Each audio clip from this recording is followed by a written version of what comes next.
Hi, welcome to another episode of Upstate Archives. My name is Kristina. I'm a digital producer here at News 10 ABC, and each week I sit down with local experts to dig into the Capital Region's fascinating history.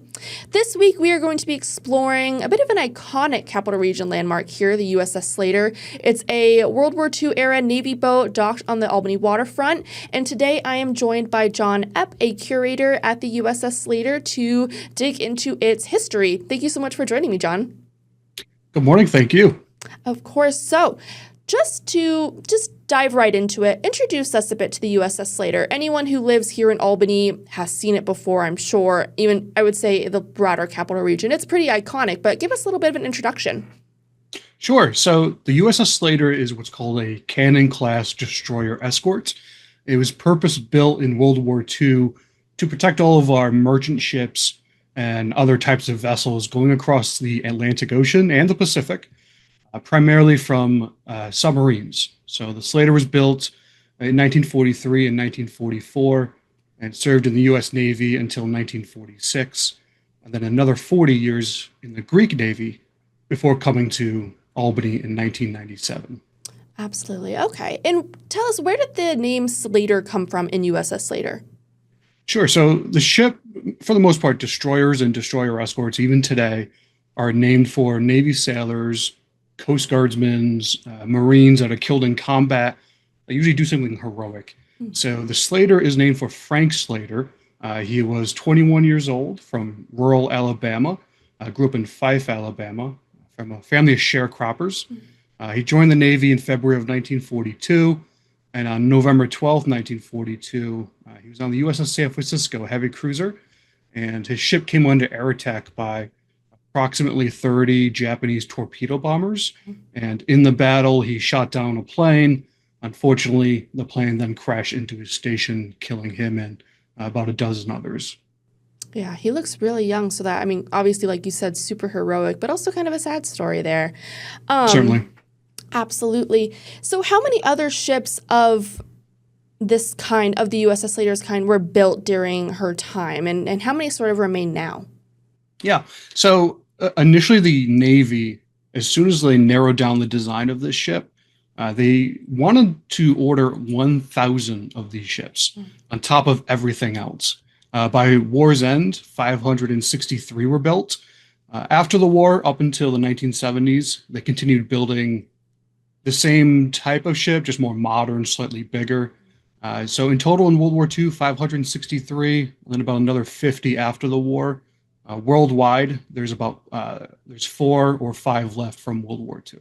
And we have one right here in Albany, which is great. Yeah, absolutely. 4 or 5 left. That's really not a lot. Were a lot of them just, destroyed during the wars, or were they just kind of deteriorated over time? Yeah, so primarily the U.S. Navy used them in World War II, but we also gave quite a few to other countries such as England, France, Brazil, etc. So roughly 20, 25 were lost during the war. Many more damaged. After the war ended, we didn't need the ships anymore, so we scrapped them, sunk them as targets, or donated them to other countries, such as SLATER. Yeah, absolutely. And what's the point of donating them to other countries? Is it just as part of like an ally ship, or, what's the purpose of doing that? Yeah, so after the war, we had hundreds of these ships and other types of vessels just sitting around in various mothball fleets. So we just more or less parked them in large rivers or ports throughout the country. And even though we weren't using them, we still had to maintain them in the event we did need them. So it's costing us money, resources, manpower, etc.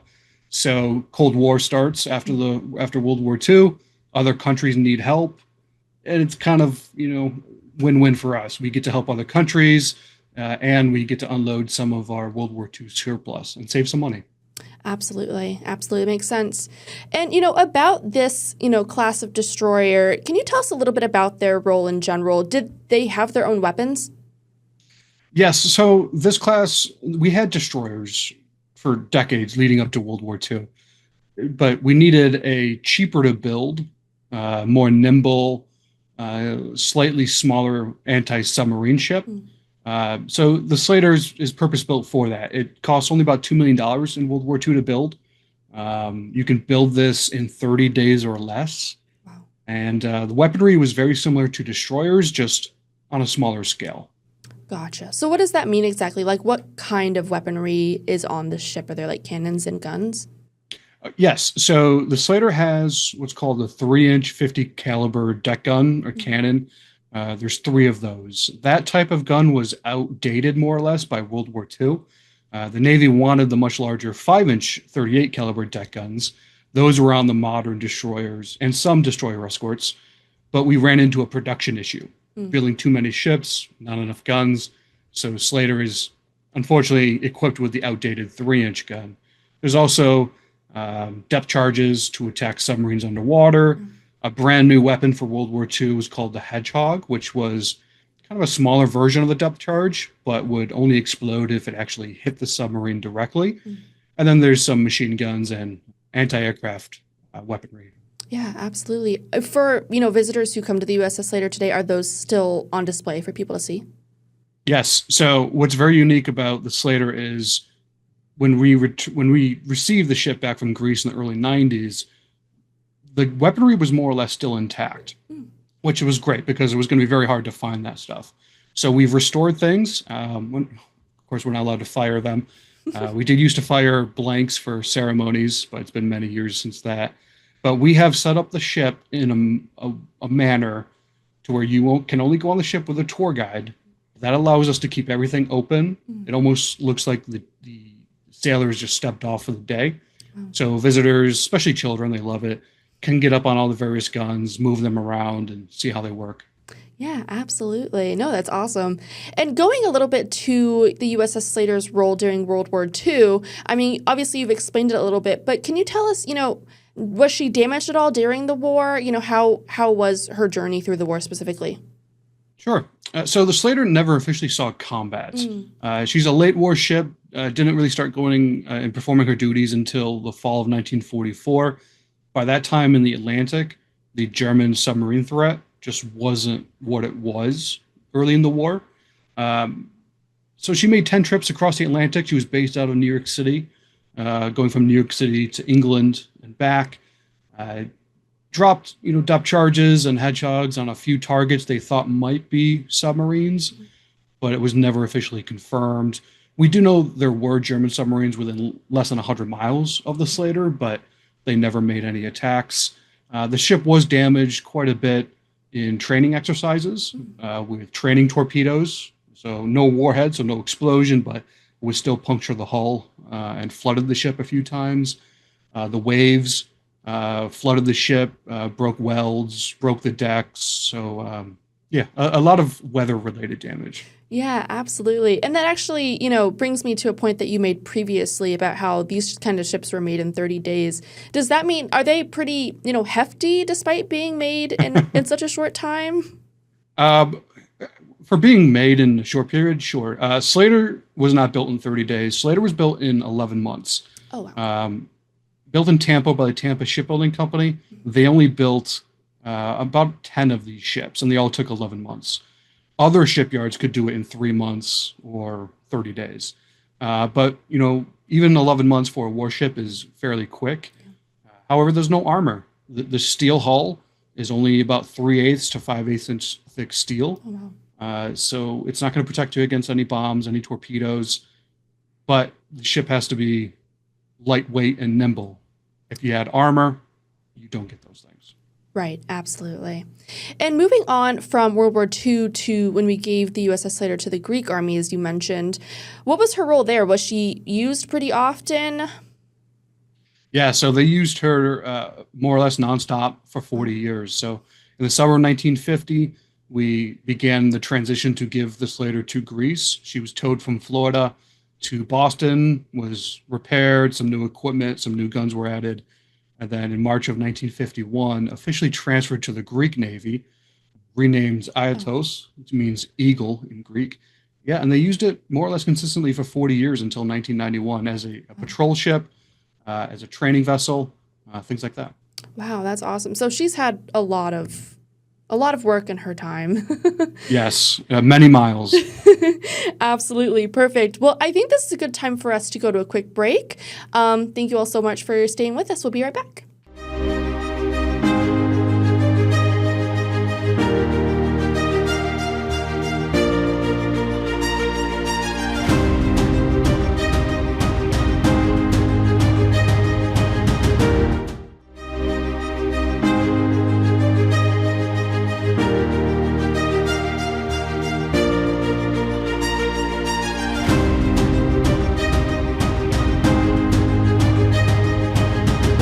All right, thanks for sticking here with us at Upstate Archives. I've been talking with John Epp from the USS SLATER about the USS SLATER, of course.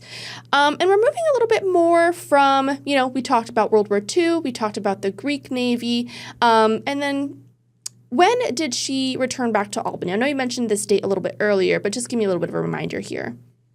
Yeah, so before we acquired the ship, we have to go back in 1975. So the SLATER is still in the Greek Navy, performing her duties there. But in 1975, a group was formed called the Destroyer Escort Sailors Association. They were a group of primarily World War II, but also Korea, Vietnam, Cold War era destroyer escort sailors. They formed an association just so they could, stay in touch with each other. They had a yearly conference across the country.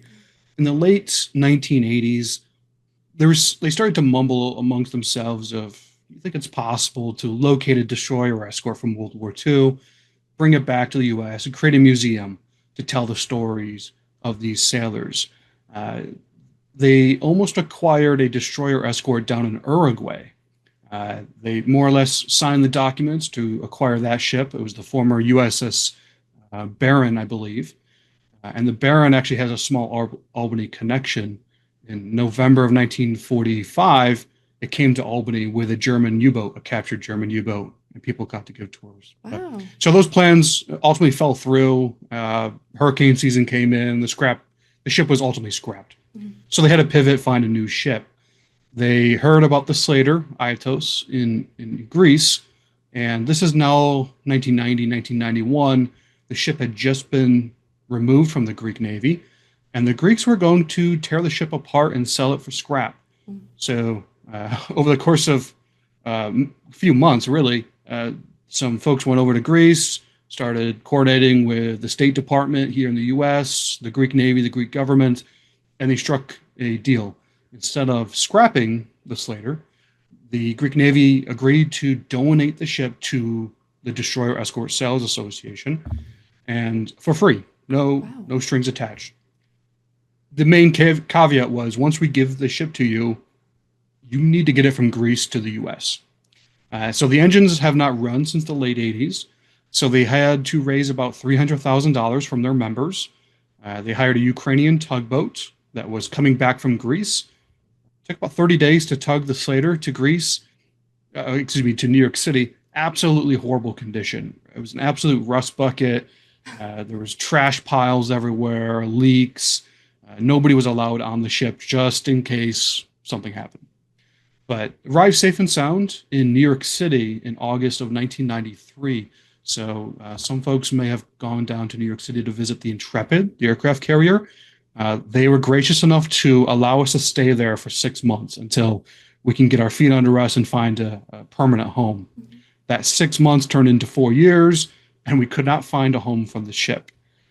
Through some negotiating with Mayor Jennings at the time, he agreed to take the ship to Albany, sight unseen. I don't think he knew what he was getting himself into at the time. And arrived in Albany in October of 1997, and it's been here ever since. Wow, that's amazing. So why, I know it's an agreement with Mayor Jennings at the time, but why Albany specifically? Why was it so hard for them to find a home?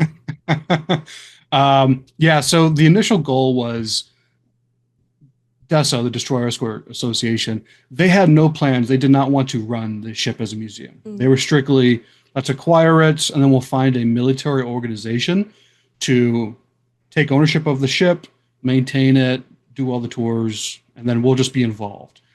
But they just couldn't find a military organization to do that. When they started looking for new homes for it, 1995, 1996, some places did offer to take the ship. Patriots Point down in South Carolina offered to take the ship. However, it was just going to be a pier space. They would not run the ship whatsoever. So that would still be on DESA. However, pier spaces are very valuable. So that was gracious of them. There's places in Long Island and Connecticut. I forget the city, but somebody offered us about $500,000 and pier space to take the ship. Oh. But ultimately, Albany was just the easiest route. Just tug it up the Hudson River. It takes about 20 hours. Wow. No, I guess that's true. You're right. It is a pretty easy route there. And there was also a goal to try to reinvigorate downtown and the river space. So we're right next to the Dutch Apple River boat cruise. We're great partners. People go on their tour with Dutch Apple, then come over to see us, or vice versa. Absolutely. No, that makes perfect sense. And like you said, the USS SLATER was in rough condition when it came back to the U.S. What are some renovations that were done, since coming back? What wasn't renovated? So most compartments inside the ship have been repainted at the very least. And it makes sense. Over the years in the Greek Navy, the Greeks had to remove certain equipment to modernize it for their needs. Well, we want the ship to be 1945, or at the very least World War II period. So we had to then remove their upgrades and try to locate World War II equipment. So fortunately, our executive director, Tim Rizzuto, he's been with the ship since day one. He's been working on various historic ships since the 70s and 80s. So he had made connections over the decades of where he could find the equipment. So it's hard to say how much, but a decent amount of the equipment inside the ship and outside is not from SLATER, but it is the correct model of equipment. So that's been the main project, to try to find everything.